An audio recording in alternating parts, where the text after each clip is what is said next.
Welcome to episode 7, season 2 of this spiritual fix, where today we are going to be doing the first in a series of 4 on the drama triangle: the persecutor, victim, and rescuer. Stay tuned for an eye-opening series.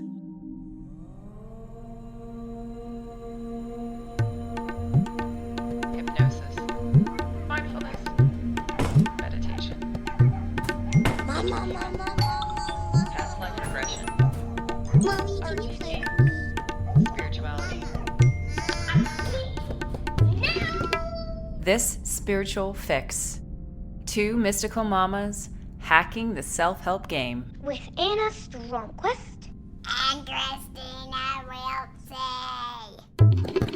Hello, Christina. Hello, Anna. How are you? I'm great-ish. How are you?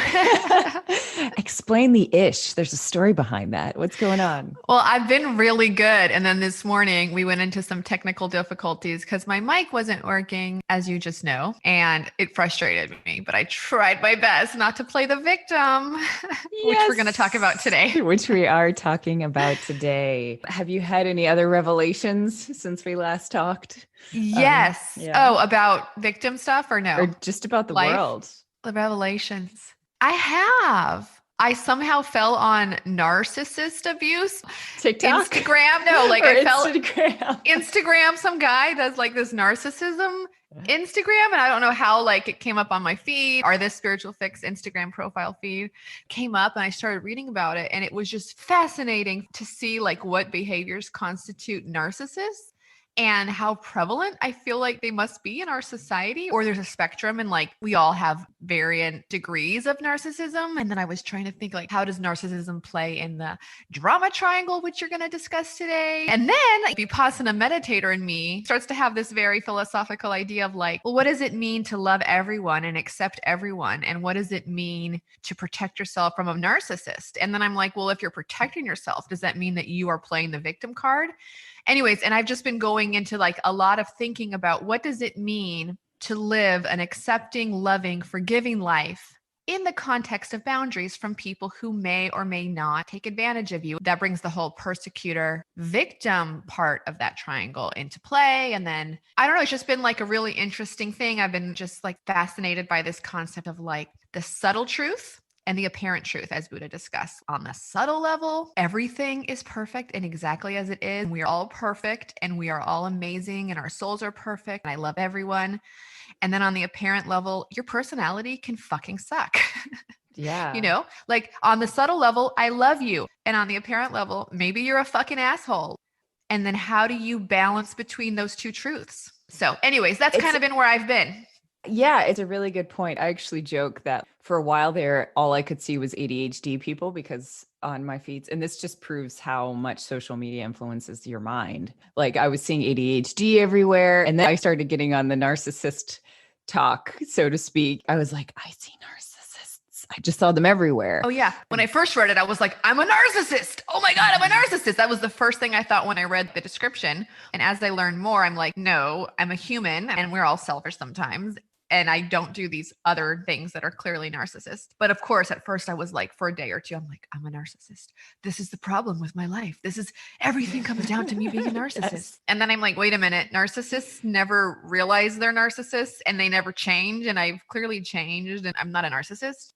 But that's what I think is interesting and what we're going to be talking about today is narcissists are always trying to get energy, right? They're always trying to manipulate other people to get energy for themselves. From what I've read about it is my understanding of the energetics of a narcissist. I was thinking they are the persecutor in the triangle, but their own perception is that they are the victim. So it's kind of like with Parkinson's disease, the basal ganglia issue about perception. So a person with Parkinson's thinks they're creating normal range, like amplitude of movement, but they're actually creating very small movement. And so the issue is everyone else is seeing them as shuffling, and in their mind, they see themselves as walking normal. And the main issue with Parkinson's is a perceptual issue of their motor. So I was like, oh my God, narcissism is kind of like the Parkinson's of the drama triangle. They appear to everyone else as the perpetrator, but in their mind, they're the victim. Yeah. One of the things we're going to be talking about today is how anybody who's in the drama triangle is ultimately a victim. everybody falls into the victim role eventually. So if some ways, maybe narcissists lack self-awareness of the fact that they're completely embedded in this drama triangle, right? That they're completely embedded in the whole idea of it, because the drama triangle asks for energy from other people too, because it doesn't understand how to get energy from other sources. Right. It needs to play victim, and it needs to manipulate other people and the interactions in order to get energy in the form of whatever label you want to put on it. Love, relinquishment of responsibility, and like whatever it is that will, going on there. It's a pretty interesting thing. I do have No, we kind of jumped right into the topic. We usually do a little prelude discussion. Is there anything you want to discuss about your last week? Well, you and I had a big fight. We did. It was so funny. It's our first time talking since our little fight. It wasn't little, for sure.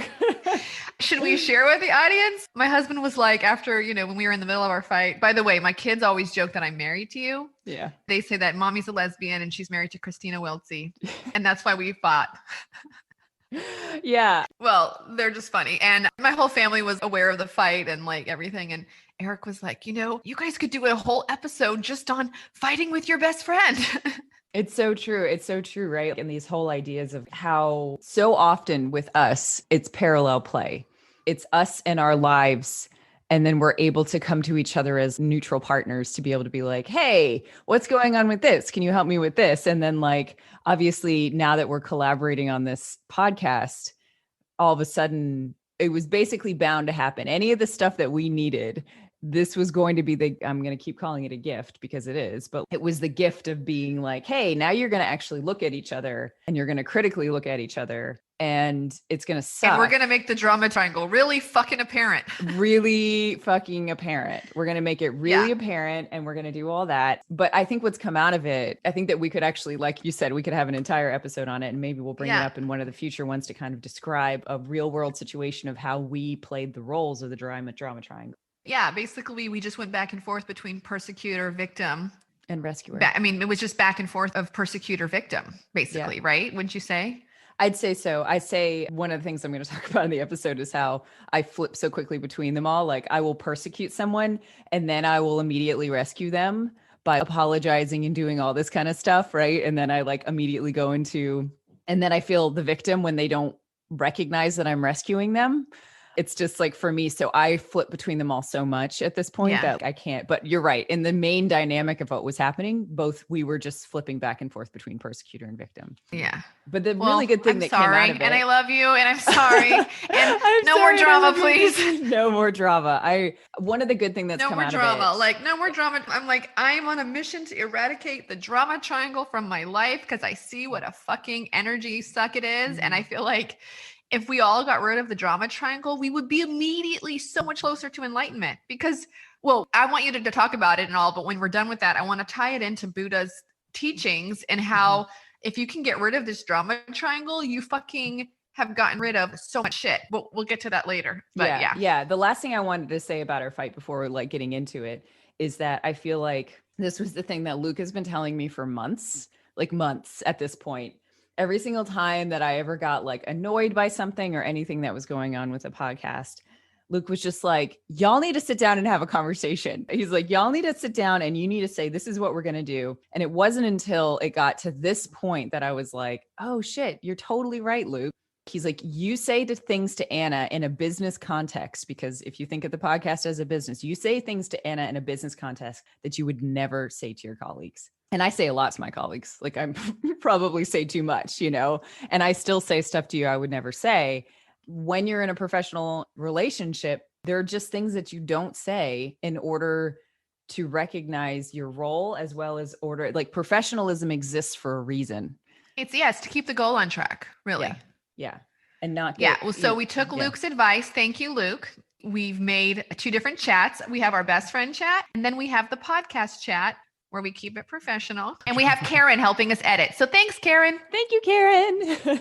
Very excited. Thank you, Anna, for getting Karen. It's all good. Hi, Christina, co-host of This Spiritual Fix. Has listening to our podcast stirred up something for you with the primal wounds?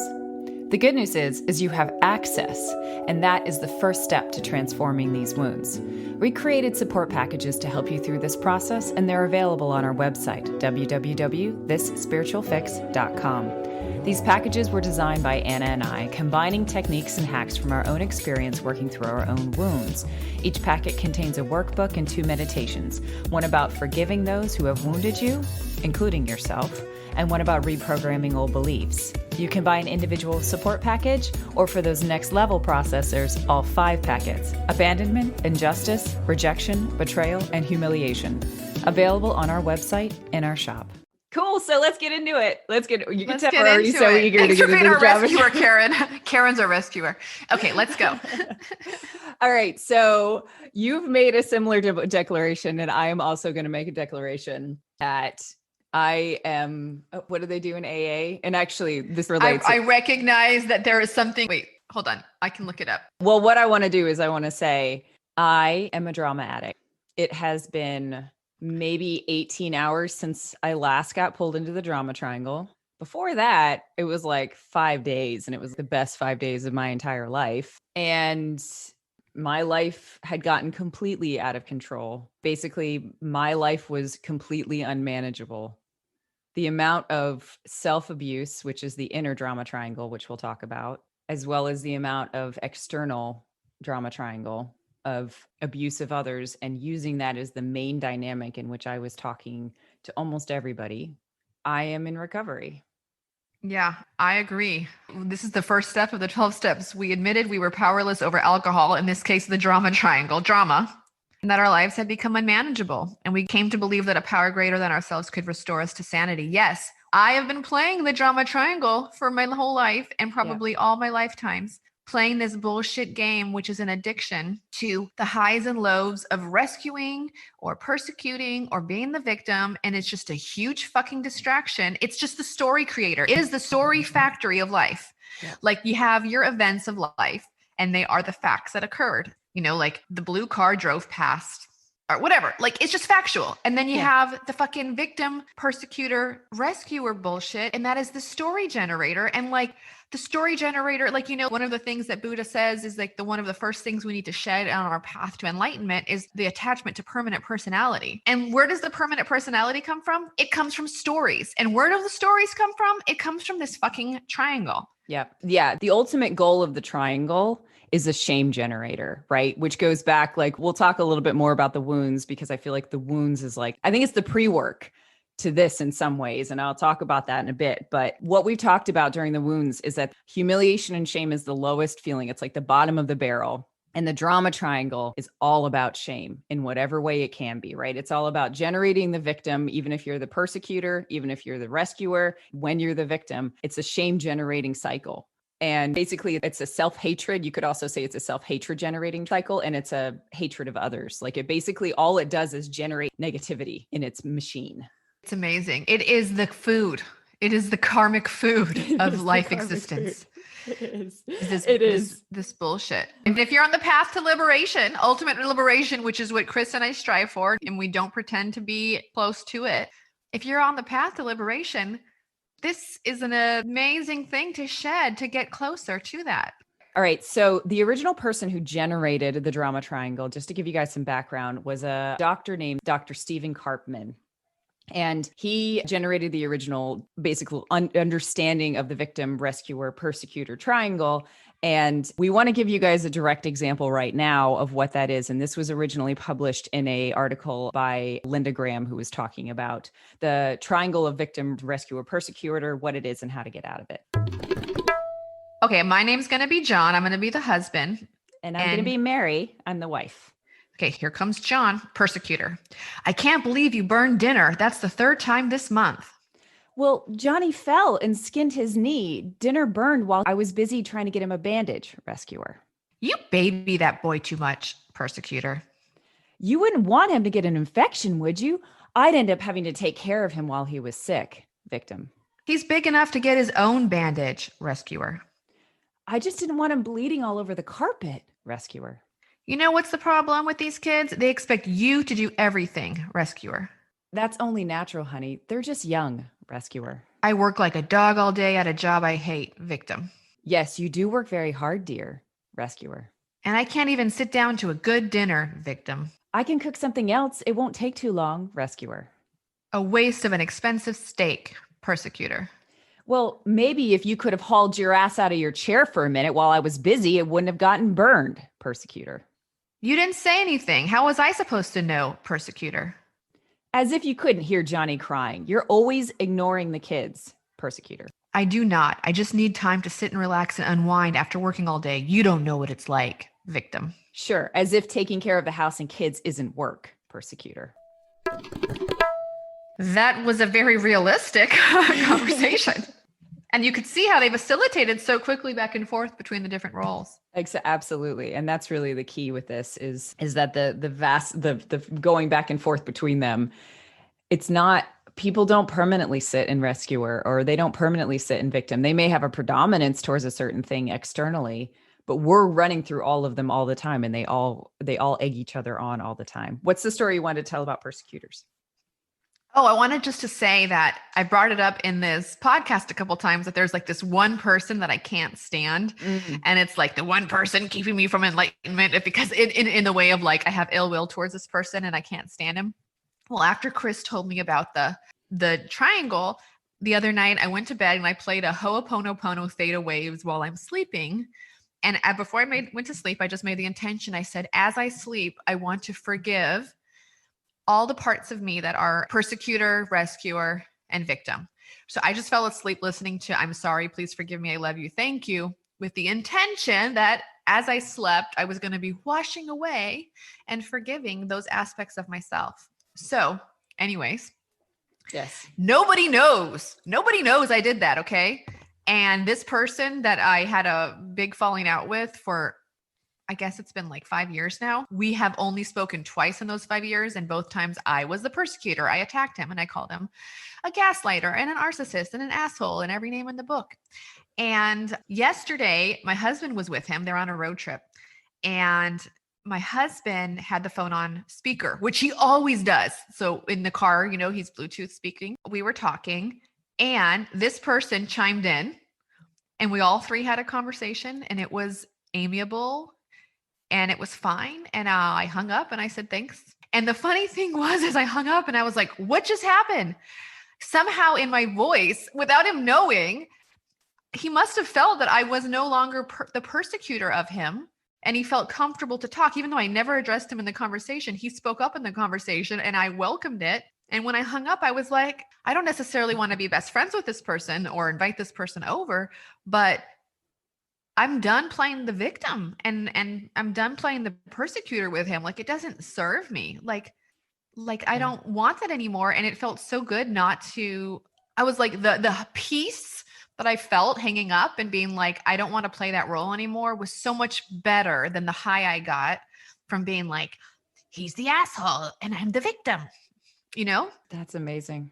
That's amazing. Yeah, no, that's really good. And I'm going to give you guys, I'm going to go into just briefly like the story too that I had of how I came to the declaration of being an addict, because I've been learning so much about this. And these are my learnings that I'm going to tell you guys here in a minute of like what I've found out is why I enter the drama triangle and how I recognize it in myself. So Anna, you've just done an amazing job of describing kind of a persecutor victim relationship. Why don't we just give a brief description of what these are? Because we've been talking about it. We jumped right in and we don't have any, we need to provide the audience with some context. So first we're going to start with a brief description of the persecutor. And I'm going to tell this from the perspective of being I'm just going to be really transparent because I don't really know how to not be transparent. But the persecutor is a persona in myself that I have seen for many, many years. My persecutor is highly vengeful, and I've associated it with the injustice wound in particular. My persecutor is always looking for things to be fair and always wanting to be heard. That could also be partially victim because it's just all in that same triangle. And I started this journey because I wanted to find out how to get rid of my persecutor because I could feel it with my kids. Whenever I got angry, it always went directly from I'm a victim. I feel like a victim of whatever motherhood because I like wasn't accepting it. To be perfectly honest, until like a week ago, I wasn't accepting motherhood and all that comes with it. I was very resistant to it. And so I would just immediately flip from feeling like a victim of my circumstance to persecuting those around me. And I never, obviously, like having experienced a fair amount of like abuse, verbal and emotional abuse, I can say that I probably was borderline, if not totally into that, because I lacked the emotional maturity to show my kids a different way.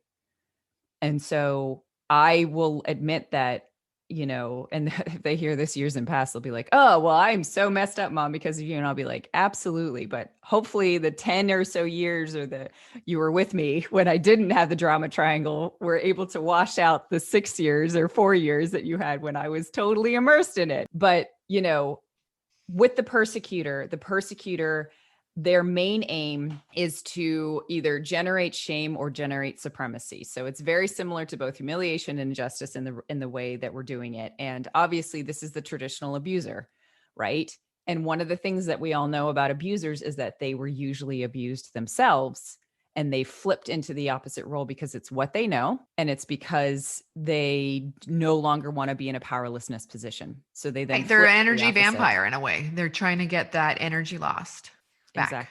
Exactly. So ways to recognize the persecutor is obviously anyone who acts out and basically starts to blame other people for anything that's happening. They are highly controlling of situations. Obviously, when we get into next level, abuse, we're not going to go that far into it, but you may have a persecutor in your life, in which case then you are probably immersed in the drama triangle in a very external way. But those are ways of recognizing that the perpetrator, you have to be right. You don't want to be questioned. You don't want anything to go not according to your understanding or your plan. You're continually upset if you're not heard. Those are all kind of facets of the perpetrator. The victim. Do you want to go with the victim? You want sure. to describe the victim? Yep. Sure, because I'm really good at that one. That's my spice in life. Well, I think if you have an abandonment wound or a rejection wound, that's more in the abandonment rejection side of things, is like you are the victim of others. If you feel pain, it's because someone else has inflicted it upon you, and poor me. There's just a lot of, I need someone to rescue me. I need someone to take care of me. I'm hurting, and it's not because life can hurt sometimes, and it's not because I've created some fucked up mental patterns in my brain. It's because you out there have hurt me. It's a lot of displacement of responsibility for your pain. Yep. And I think it can come across as like, you never listen to me, or that's more persecuting, right? To be like, you don't listen to me, you don't hear me, but like, just to be like, to be hurt and ruminating over, I'm hurting and it's because of what they've done and I'm the victim here and yada, yada, yada. I think you're right, though. Actually, I think this goes back to that point we were talking about in the prelude, which was that we flip so easily between them that a persecutor could be like, you don't listen to me. I don't feel heard. Like in a second, like you can literally go from being the persecutor to the victim immediately. Right. And maybe the victim, all need each other to live. Exactly. They all need each other. Exactly. And ultimately the victim is looking for relinquishment from responsibility in their life, right? They're not wanting to make decisions, or they're wanting to be protected, right? They're always looking to be protected. They're always looking to be relinquished of the authority to step into their lives. The world is done to them and it's not done. Life is not happening to you, for you, or life is happening to you and not for you. Yes. I was going to say the difference between, if they're all energy vampires, it's like the victim is the one who wants to passively and manipulatively suck your energy. Mm-hmm. Whereas I think the persecutor is more like, I'm going to grab your energy right out of your hand. Yep. It's a more active versus a passive. Yeah. Yeah. Yeah. And then the rescuer, do you want to do we're going to do some more on the rescuer here in a minute. So if you just want to do a brief one. I actually have a beautiful quote that came up yesterday. And of course I'm seeing the world through the lens of the drama triangle right now. So I saw this quote by Matt Kahn and I'm like, that is so the rescuer healing. So it says, you're learning to be nourished by the love you give, not by the validation offered in response to your giving. I'm going to say that one more time. You're learning to be nourished by the love you give, not by the validation offered in response to your giving. So what that's saying is, this is an example of someone coming out of the rescuer triangle, is learning to become nourished by the love you give and not the validation you get from giving to others, which I think is what the rescuer does a lot. It's a lot of fake giving. Like, it's kind of like, it's like the person who, you have the person who donates anonymously to a charity, and then you have the person who donates and puts it on their Facebook and, makes little TikTok videos about them giving someone, someone who needs shoes. It's this idea that it's your persona, it's your character. It's like, look at me, look how great I am. I'm going to make myself think I'm amazing because of the validation I get from others when I give to them or rescue them, versus a true and altruistic joy from just loving and giving. Yep, absolutely. And one of the things that's so interesting is that if you don't receive the validation as the rescuer, then you immediately go into victim or persecutor. Right. Like, you can, the yardstick for knowing, are you truly giving out of love or are you being a rescuer, is if you don't get the response you want, how do you react? Yeah. Or do you even have a response you're looking for, truly? Yeah. Yep. No, that's it. That's it entirely. So I'm going to come in and I'm going to tell you guys the story of how I came to the declaration at the beginning of the thing, because I learned a lot in this experience, and it's literally been 5 days and I feel like I've just been completely immersed in it, but kind of the setup for how I got to this place. And I will say this, I feel like a completely different person. Me too. I only have been in it for like 2 or 3 days since you told me about it. And I'm like, whoa, this is fast. Like, I have in my head now all the things I want to do with this. And I can just foresee myself my life being so much better without this bullshit. Yep. The fascinating thing is, of course, it was Robbie who originally told me about the drama triangle. But it was interesting because the first time I heard about the drama triangle, it was in relation to permanent roles, if that makes sense, as opposed to the constant flipping back and forth. Like Robbie put the seed in my head about the drama triangle because I would be doing holotropic breathing, which is one of the things that she specializes in. And I would go into my ancestral abuse pattern. Like, I could see the abuse and the abusee, and I would be purging that from my body during these holotropic breathing things, which are kind of like shamanic breathing. It's like, it kind of resembles hyperventilating a little bit. But it is in a controlled environment with people who know what they're doing.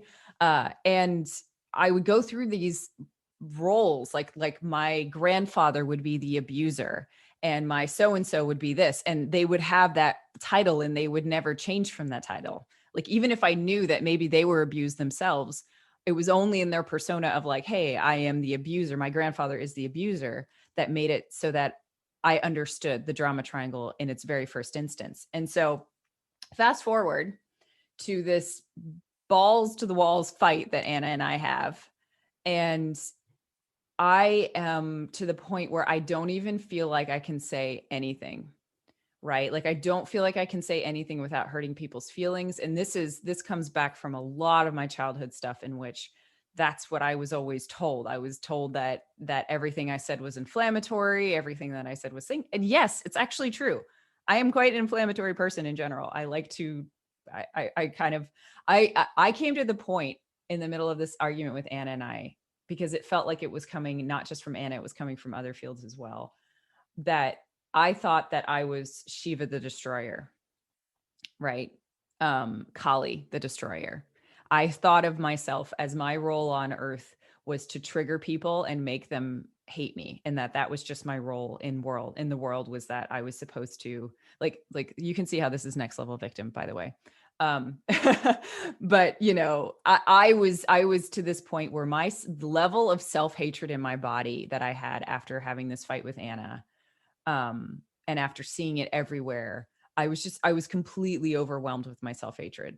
It was like every single fight that I'd ever had as a kid had come to the surface, and all the evidence was completely distorted, but all the evidence was pointed to the fact that I was just meant to be a destroyer of people, that I was meant to trigger them, and that was my only role in the world, and that I was never going to have true love, and I was never going to have people who would stick by me, because all I was ever supposed to do was either be the persecutor, whatever you want to call it. I didn't have that language at the time, or I was supposed to be the destroyer.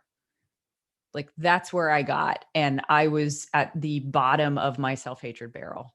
It was so funny because at that day, at the same day that this happened, all of my devices showed full storage. Like literally every single one of them, like gave me an indicator, like my cloud account, both my clouds account, all my clouds account, my phone, my other phone, like all of any device that I possibly had that had any storage were all like, they all gave me reminders that day That you were full that I was full of hate. of hate. That's it. I was completely full of hate. And that my self-abuse cycle had gotten to such a point that I literally couldn't be filled up with anything else, because I had just determined that this was my life and that I was just I was bound to just be a self-abusive person. And I was bound to be the destroyer of all of my relationships and all of people's anything. But you don't really believe that because you sought help in Robbie. You're like, no, I'm going to fix this. And ultimately you do believe in coming out of it because you went and got help. Right. Whether or not that was my rescuer is not the case, but no, I'm just joking. So yes, no, ultimately, I mean, this is the thing. I was so miserable. It was like I broke. Like I really do think I broke at some point. And it was on Sunday morning when I was editing the episode that came out this past week. And it was like, the thing that has been happening is tandem to all of this, which you guys have heard, or actually you may or may not have heard, but is that I've been doing an RTT, which is a rapid transformational therapy. And so I'm in the middle of 21 days of listening to a recording that basically is like, you're lovable. Like, like doing, like basically telling me. He makes you a track after the session that's specific to you. Yeah. And it wasn't just you're lovable, but the whole point of it was you are an amazing person who is lovable. And I feel like what happened was that as I was going through this RTT that was trying to change my brain was resisting in the worst possible way. Like it just did not want to change. It was like, I am not fucking lovable. I am a destroyer.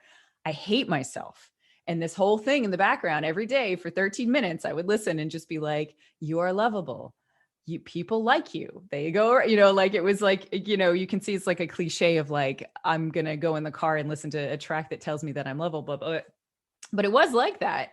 And so Sunday is when it came down to it, where I was just like, it was like the RTT overcame the self-hatred, right? It was like, the message finally got through that I was lovable and worthy. And I honestly don't know if I even would have gone into any of this if it hadn't been for the fact that my mind was directly resisting the fact to think that the statement that I was lovable.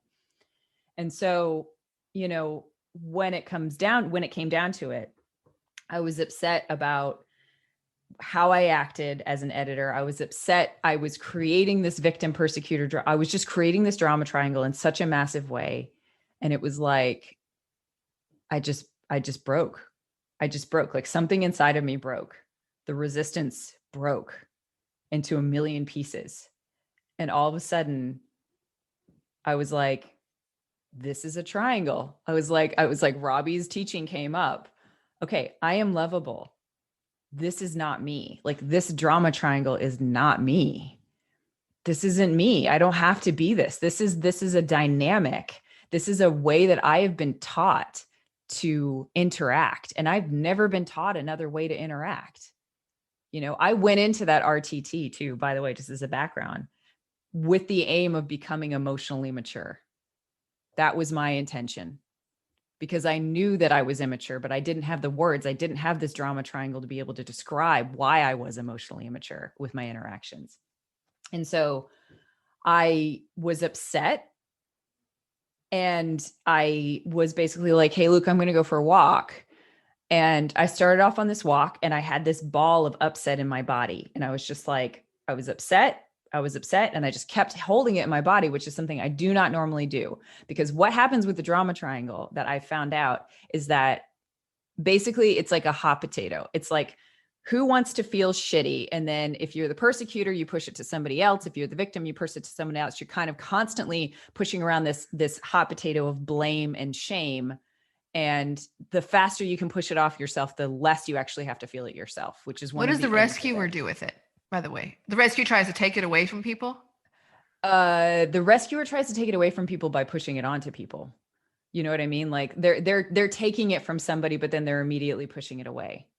Like they're the only one that the victim basically takes it. Everybody takes it and then pushes it away. Like it's kind of a psych, right? And so this hot potato of shame and blame and just nastiness, I was just like, I'm just going to hold this in my body. I'm not going to push this anywhere else right now, because that's what I've been taught. Like that's the drama triangle. The drama triangle has taught me that I need to get rid of this and that I need to speak my truth and tell Anna how I feel about this particular thing. But what happens if I just hold this in my body and I just recognize that this is my pain? This is pain that is not as a result of some bullshit, whatever that I made up in my head, the story that I made up in my head about why I'm upset. This is an old pain and it is sitting in my body and I'm going to be okay with that. And I'm not pushing it on to anybody else. And then after that, Good it was job, like the fucking skies cleared. And for 3 days, I was just like, 4 days, really. I was just completely clear. It was like it was like I just had, it was like I said, something broke. And I was just like, I don't need to do this anymore. I love that. Okay. So it kind of reminds me so much of the Buddha sense doors. Buddha discusses that we have the 6 sense doors: mind, touch, smell, hearing, seeing, and thought. Yeah. And that sensations come into us and then we identify them like sensations come in and then we're like, it's either pleasant or unpleasant or blind. If they're pleasant, we cling to them. If they're unpleasant, we push them away. And that's constantly happening on this very, very subtle perceptual level that most of us are unconscious of. Like you have to be in deep meditation or you have to learn to be deeply aware of these things, which is why it takes 10 days in those courses to get there. But like basically we're constantly being inundated with stimulations, which are either pleasant or unpleasant. And then you make the deduction. If it's pleasant, I'm going to try to get more of it. If it's unpleasant, I'm going to push it away. And then I was thinking the drama triangle is like a macrocosm of this, but it's an interpersonal macrocosm, because when you're sitting on your meditation mat, you're actually not interacting with anybody. Like no one's there to really like elicit a pleasant or unpleasant sensation on your body. But then when you're like interacting in the world, that is happening on the macro level, which is it's a much bigger level, whereas people are doing things that are either pleasant or unpleasant. And if they're doing something that is pleasant, you try to get more of it. And so how do you do that? By either being the persecutor, victim, or rescuer to get more of that back. And then if they're doing something that's unpleasant, you don't want it, you push it away. And again, you go into your persecutor, rescuer, victim dynamic to push it away. So it's kind of like sitting on your mat, observing pleasant or unpleasant sensations, holding it, observing it, not responding to it, is in essence the microcosm version of observing pleasant and unpleasant interaction with people, and then just holding that the feelings that come up, and not trying to react to them and push them back onto someone. So that's what I was trying to say earlier, how like this is the macrocosm of what can go on the meditation mat with people, because on the meditation mat, it's a solo game, but the triangle is a interpersonal game. Anyways. Yep. No, and that's a good job. Because you probably broke a huge, like the thing is if, Marissa Peer talks so much about making the familiar unfamiliar and the unfamiliar familiar, because she says that the brain does not like to change. It's resistant to change, like neurohighways and da-da-da-da-da-da. So if you really want something in your life, like make it familiar for 21 days in essence. So basically, if for 21 days you can commit to breaking this chain response, stimulus response of the drama triangle and make that familiar to you, you have just created such a huge opportunity for yourself. So like what you did that day on your walk, sure, it was just one thing that you did, but what you in essence did, you probably broke open so many neural pathways in your brain to be like, there's a new way to handle this, Yep. So it's really awesome. So good job. Yeah. Thanks. Yeah. And so what Anna's talking about there too is the external versus the internal. And I kind of want to, I spoke about this earlier and I want to touch on this. is that when we're in the drama triangle, it can either show up externally in our relationships with others, or it can show up internally with the voices within our heads. And we've talked about this a couple of different times about, hey, I have an intrusive thought person, and then I have a person who's going to be critical and judging of everything else. And then I'm going to have the person who's like the victim and saying, well, I don't want to be this way. And then it basically becomes this internal monologue of the inner triangle that basically forms a form of self-abuse. You are the persecutor and the rescuer and the victim within your own head, and you're continually generating stories from this dynamic that just happens in your head, right? So it's like, not only do you have the external level of people and you have the atomic level of feeling sensations in your body, but you also have the thoughts in your head, which is, I guess, kind of similar to what Anna was saying, but you also have the thoughts in your head. And what I was recognizing on this walk was that everybody has said to me, every spiritual teacher I've ever had has said to me that my mind is very strong and has a tendency to work against me. Some spiritual teachers will go that far, that the strength of my mind has got me into trouble. And the more I work and I've known that for many years, that I need to break. And I say break it, but like I need to break the hold that my mind has as the alpha in my experience, right? I've tried to do a lot of heart work and I've tried to do stuff like this, but nothing compared to what I've been doing this past week, it seems. But one of the things that I was recognizing was that my drama triangle inside my inner drama triangle, my self-abuse, was next level, right? And I'll give you two examples of that. One was that a perfect example is like when I fought with Anna on that Sunday morning. We didn't even fight. We were just having a conversation, but my level of self-abuse had made it dramatically like a fight, even though it wasn't, because it's an addiction to drama, right? We admit that. I admit that. Is that like Anna said something like she was trying to help me with how to edit something. And I was like, I'm an expert at this. Like, and so my persecutor came out, right? I was like, I'm an expert at this. Don't question my authority. I literally spent so much time doing this before I even came to you. And then she was just like, and then I went directly into the rescue and I'm like, I'm so sorry. I shouldn't have said it that way. I didn't know how to do it this way. And then Anna's just like not even responding this whole time. And she's like, whatever, I have thick skin. But I literally went through the ringer in that conversation, because I went from having to exert my authority and be like, why don't you believe me? Why don't you believe that I tried so hard to do this edit and da da da da da? And then I was like, oh, and now I'm so sorry that I did it. And then I started feeling like the victim because she didn't recognize that I was the expert.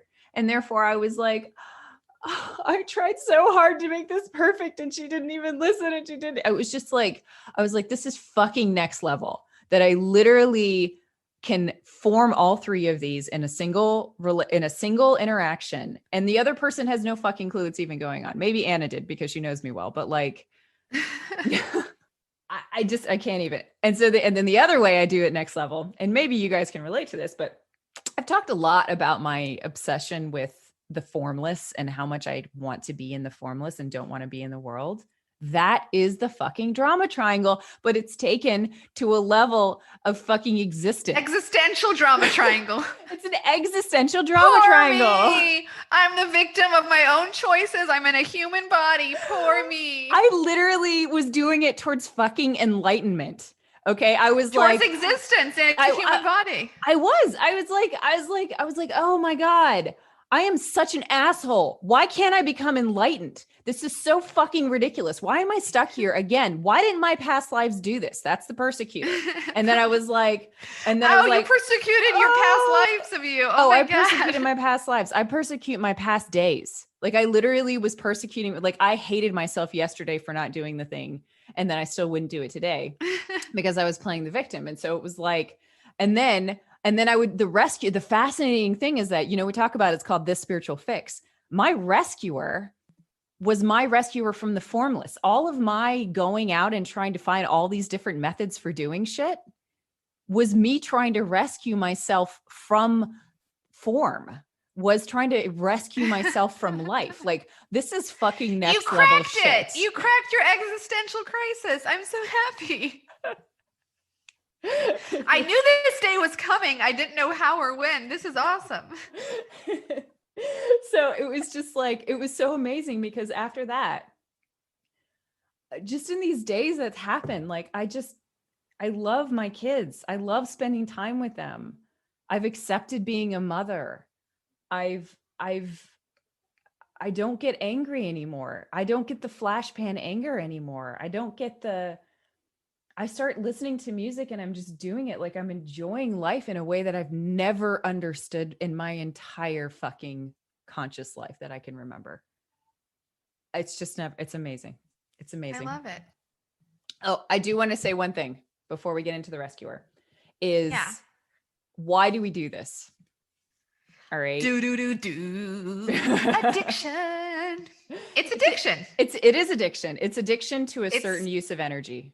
It's so much. It's as Buddha would say, the 3 causes of suffering are wanting what you don't have, not wanting what you do have, and ignorance. And I think ignorance is the big umbrella here. Like you don't know another way because this is what your parents did and your grandparents and everyone in school, and like going back eons and eons, there was drama triangles, and some families more dramatic than others, right? Mm-hmm. But yeah, drama has followed us all, and that's an ignorant thing. And then I think there's the craving, like the chasing the next high kind of thing. Cause it's like, it feels really good to persecute someone. Let me tell you, it feels really good that when you're angry, not having to deal with, cause they say that when you're angry, you're actually really sad. Like anger is a cover for sadness. So like, let me avoid feeling sad cause that's an unpleasant sensation. And let me push that sadness away in the form of anger. And that makes me feel really good. It's like a high, right? So like you get that high of relieving yourself of having to actually address your own sadness. Yeah. And I think Abraham Hicks says that anger is like a vibrational it's a faster vibration than grief and sadness too. So it's like, as you move out of the quote unquote, like negative emotional spectrum and into the positive one, it's like you're having to transform the energy into a higher frequency, but it's like, let's go from victim to persecutor to rescuer. And we're still in the negative things. Right. But go ahead. Yeah. Oh, no, I was just going to say, so it's just like, when you're a rescuer and you're believing that false personality of I'm so amazing, I've rescued them. That's a high, there's a high there. And when you get really mad at someone and you're like, you're a fucking asshole. And then sometimes you'll have the person who like lets you like, a lover will like, okay, I'm going to let you vent, honey. And you just like go off on them. That feels really good too. Addiction. And then the victim, I think with the victim, it's also just like displacement of responsibility. Let me avoid the unpleasant, which is to actually deal with my own shit and be a grown-up here. And let me play the victim card and just like move that unpleasant sensation onto someone else. But the sad thing is eventually you're going to have to address all the shit that comes up. Like there is no escape. Like I was thinking about this the other day. I was like, injustice is the wound that makes you think that if everything was fair, you would somehow avoid pain. Life has inevitable pain and suffering in it. And whether or not things are quote unquote fair, it's going to hurt anyways. And so do you think that like justifying that person or that person saying sorry or like, that person recognizing it, had they hurt you or you rescuing that person? Like, do you think that if you even all these scales out in the drama triangle that you're going to be any happier? No, you're not, because pain, you can't escape the pain you were born to experience and live in this life. And I think the drama triangle is just like one big distraction story. It's a story factory to just avoid feeling your own pain. It's like the only way out of it is through it. There is no way around your pain. And the triangle is just this big old fucking, it's kind of like, you know what it is? It's like if it's a triangle, the center of the triangle is pain. And it's like, you're trying to bypass your pain by like going to the different corners of the triangle. But you can't, like the only way through it is just go to the center and be okay with feeling your pain. Yeah. Feel your holes until you become whole. Yeah. And then you don't have to play this game. Yeah. And, I was thinking about it too. I was thinking about the drama triangle and I was like, well, if you're if you're trying to step away from the drama triangle, then how do you decide if you want to associate with a quote unquote toxic person, let's say? Okay. Mm-hmm. Because I was like, you also have human discretion. Like, are you going to go hang out with a rapist? No, like you still have your boundaries and standards. So I was thinking of it. It's more like this. It's like, let's say you're going to buy a new car and you get to the auto dealership and they have just a red car and a white car. And like ultimately, which one you pick, you're going to pick the one you like. Are you going to pick the red one or the white one? Which color do you like the most? You don't get to make a story about I am the victim because I got a red car, not a white car. Or I am the persecutor because fuck the white car. I got the red, like there's no story to be made about the color of your car. It's just the color of your car. It's as benign and objective and distant to your identity as like the color of your car. It doesn't fucking matter what color your car is. And it doesn't really stick you in the drama triangle. That makes sense, right? Mm-hmm. So what I'm saying is, let's say you're dating somebody or friends with someone who is a narcissist or abuser or quote unquote toxic. When you get out of this drama triangle, you can decide to have that person in your life or not, and it will be as objective as choosing a red or white car. You're not going to be like, my sister or my aunt or my boyfriend or whatever, they're persecuting me. They're a narcissist. I can't live with a narcissist. You don't have to go into that whole story. You can take a step back and it's like, do I want a red car or do I want a white car? Do I want this person in my life or do I not want them in their life? And it just becomes so easy to make that decision when you can take yourself out of the drama triangle and stop playing the game, because that game is just a big distraction from what you want. Do you want a red car or a white car?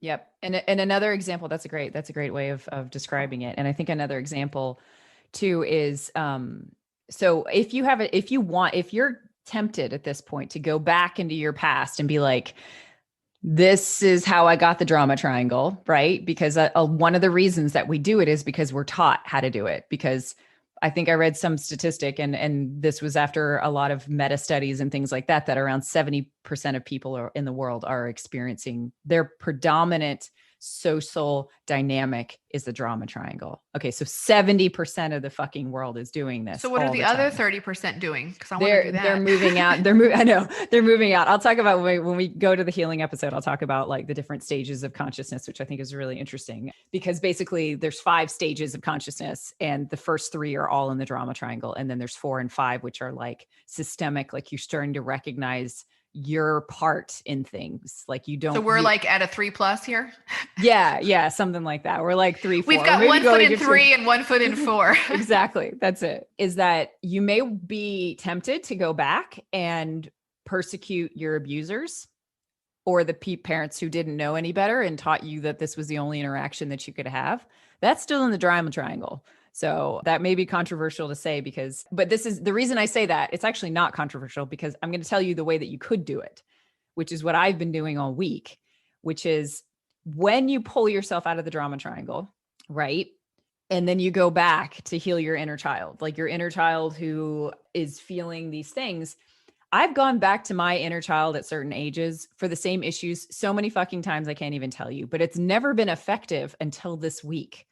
Because what was happening was that I was still stuck in the drama triangle. And then I was going back to myself forming itself in the drama triangle. Like I was basically going back to like when I was 11 and I was experiencing the victim part of the drama triangle. And I was going back to 6 when I was experiencing the persecutor type of like I was going back without being the actual mature, emotionally mature parent that I needed to be. Right. And that's the difference. Like I say, I'm going to, you were going back through the lens of another part on the triangle versus coming back as the all knowing, all accepting one. That's exactly it. Right. So I say emotionally mature versus emotionally immature, and that also may be controversial, but what I'm saying is that parents who only interact with their kids in the drama triangle, I am declaring myself to be that as I come out of it, but like are emotionally immature. We need to teach our kids a different way of interacting, and we need to teach them from the youngest age possible to not be in the drama triangle. And if you're having to go back and do that work with your inner child, which is your kid as well, like all of the yourself as a young person, you have the ability to go back and parent in the right way. And the best way to do that is to not be in the drama triangle and go back. And you'll find that it's effective in a way that you've never maybe seen before if you have been doing it from the perspective of I'm a victim and I have to go and save myself, right? Which is the rescuer. So you want to say a little bit about the rescuer here, Anna? The rescuer. Yes. We're going to go into all 3 into more depth. Okay, And so we're I'll go starting into with the rescuer because I Yeah. have as to anyone who has listened to the Primal Wound series, you would know that I am the abandonment, or I have had a very strong abandonment wound and therefore a lot of codependency. And the codependent is the rescuer. They try to make themselves indispensable to others that they will never leave them. And so what does that look like? It looks like a lot of rescuing behaviors. So what do? I chose a career that rescues people. I work with people who are either acutely or chronically disabled or in pain and need help getting better again.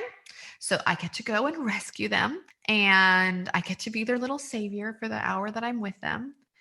And in my home, do you know that my husband probably changed in the course of 2 children's lives? He probably changed a total of 20 diapers, because when he was grossed out, I was going to rescue him from being grossed out. If anything, he didn't like to do anything, I was going to rescue him from his own frustration, and I was going to do it. So that meant I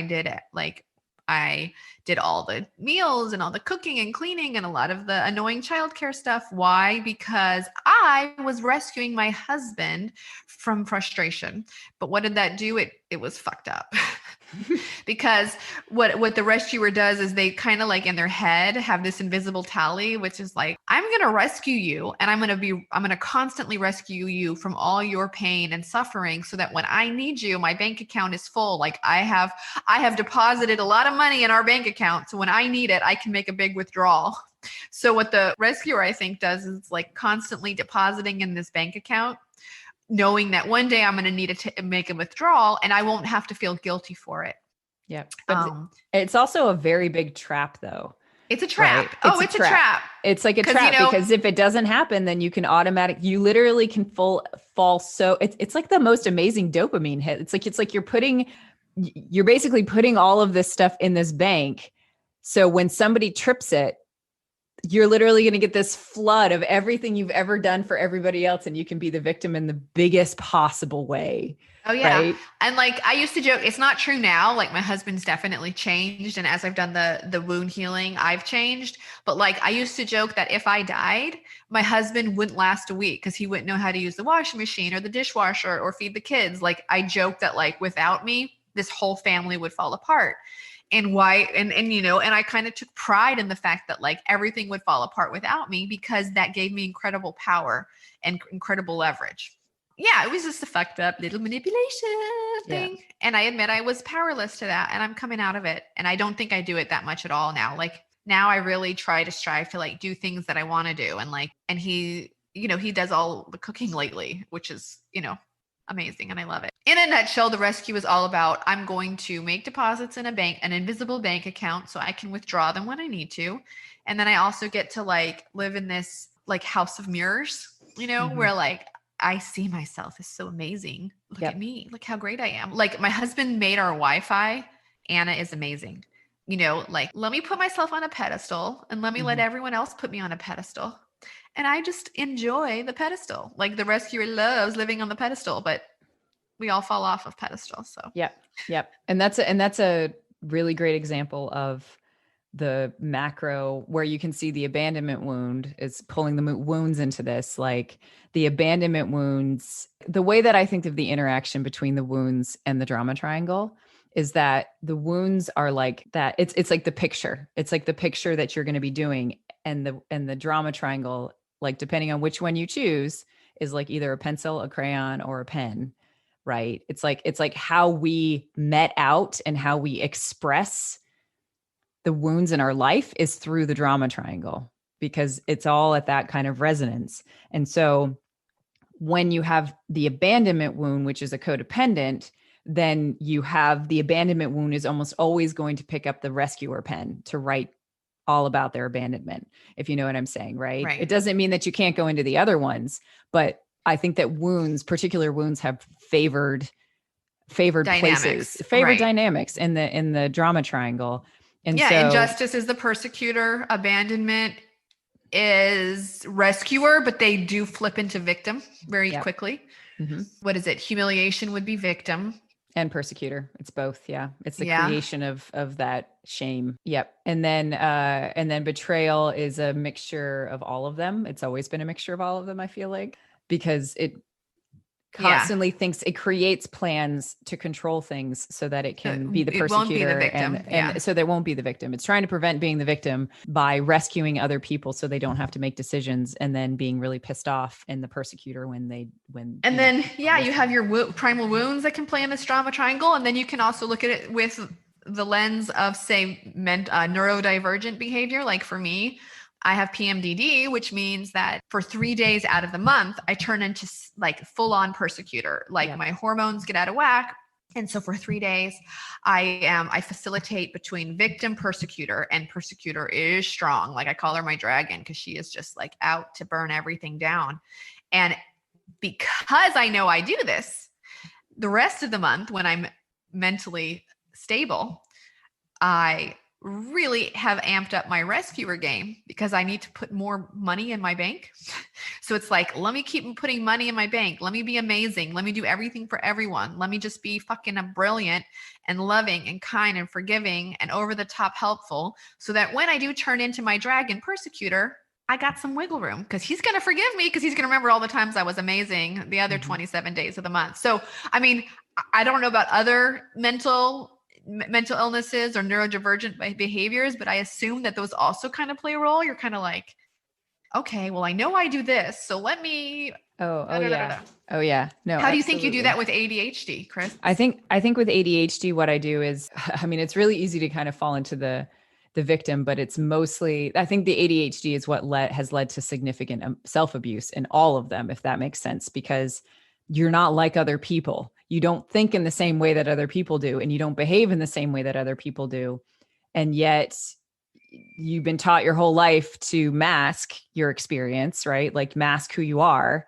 And, you know, it basically makes it, I think that my ADHD has contributed significantly to my form of self-abuse in all three ways, because of the fact that I was always persecuting myself for losing my stuff, for not being able to concentrate in the same way, for bringing up other topics, for bringing up myself. I was persecuting myself for doing those things. And then I would feel the victim of nobody understanding me. And then I was trying to rescue by doing more, doing other things, or kind of falling into these different personas to just try and describe my behavior. Like it was just the easiest way that I could possibly do it, is just to fall into thinking that all of these Band-Aids were going to make it so that my brain was okay for everybody else to handle.